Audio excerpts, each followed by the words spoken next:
phúc trong ngày cưới của đôi mình ngày hôm nay. Vâng, rất tuyệt vời. Vâng ạ, xin mời cô dâu, xin mời chú rể, chúng ta sẽ cùng nắm tay nhau.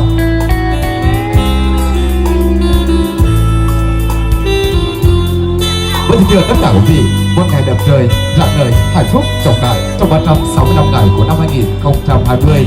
Ngày hôm nay đây đã minh chứng cho một tình yêu hạnh phúc của cô dâu Hà My và chú rể Văn Bảo. Họ đã trải qua năm tháng tìm hiểu yêu thương gắn bó đời trời phúc khi đến tuổi trưa và mật ngọt, nước để tưới cho tình yêu luôn được tươi thắm, còn mật ngọt cho tô điểm cho vị cuộc sống mai sau. Diệu hồng kết nghĩa phù thê, tình trao chân thắm duyên người với nhau, cùng chung bước đến mai sau, thủy chung trong từng sắc màu tình yêu. Vâng, rất tuyệt vời. Và thưa tất cả quý vị, cha là đúng cùng tiến tới với nhau, kết chặt tình thông gia, mãi mãi keo sơn bền chặt. Và thưa tất cả quý vị, chúng tôi những làm chương trình trân trọng cảm ơn tất cả quý vị một lần nữa và chúc cho tất cả quý vị thật là nhiều sức khỏe và có một bữa tiệc thật. Đến giờ phút ở đây cũng xin phép được